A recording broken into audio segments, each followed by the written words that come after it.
Hi, this is vlog number 6. Today is the 24th of January.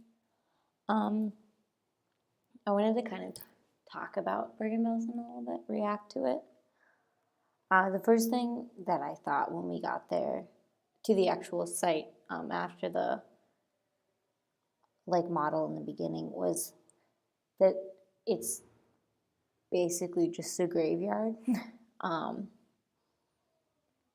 I wasn't prepared for that, I guess. I figured it would be ruins like Auschwitz was, and it was not. There's nothing left. It's just essentially one big grave. But I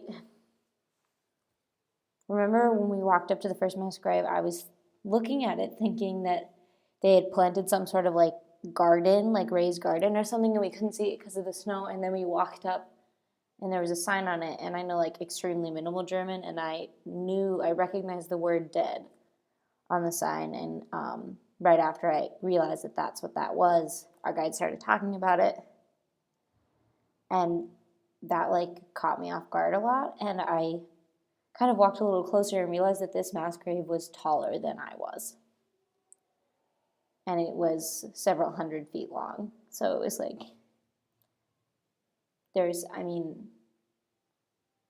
you don't, we see the pictures and we know that it happened, but you don't very often see get an impression of the actual quantity very accurately. And for me, that was here it is. The other thing I thought about was there are so many people buried there, and there are so few gravestones. And I know that the gravestones are just put up as a memorial, essentially, because there's no real way of knowing which grave the bodies are buried in.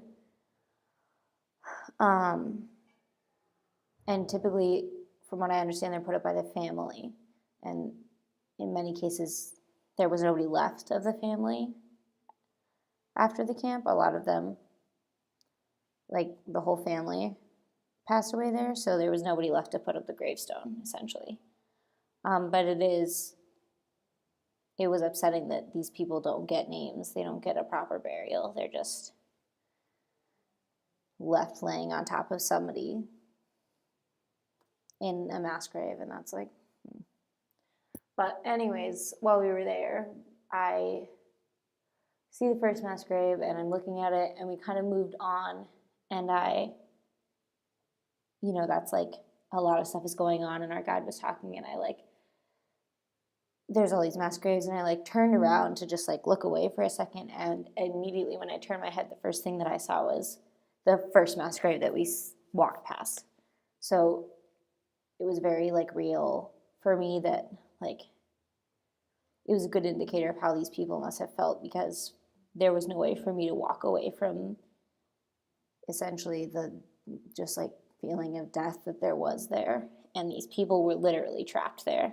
I could have walked away, and we did, we got to leave at the end of the day, and they didn't.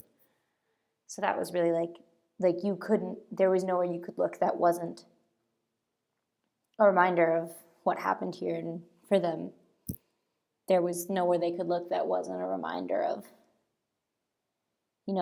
the chance they have of getting sick and dying, or the chance they have of being beaten, or, the chance that they may never get out of this place. But, yeah, so that was just kind of a reaction. As far as the reading, the best way that I had to connect was our guide mentioned the guards. Despite the fact that it was not an extermination camp, the guards were extremely brutal. And we talked a little bit in class about some of these people were just there as duty to their country, because you had to enlist, and sometimes that's where you got put.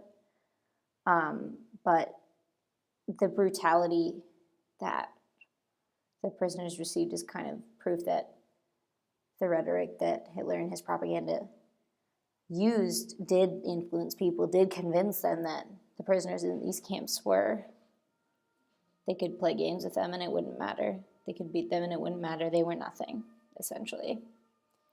And that was like, I don't really get it, but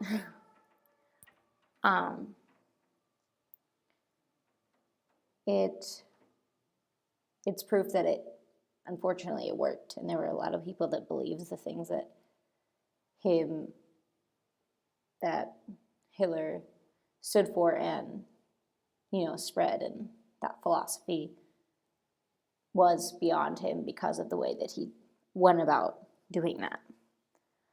My kind of sign-off note was that I was glad that the museum portion of Bergen-Belsen addressed the transition out of the camp after liberation. With Auschwitz, there wasn't a whole lot of, an explanation as to how, yeah, they were liberated, but what happened then? Do they go home? Do they have anybody left?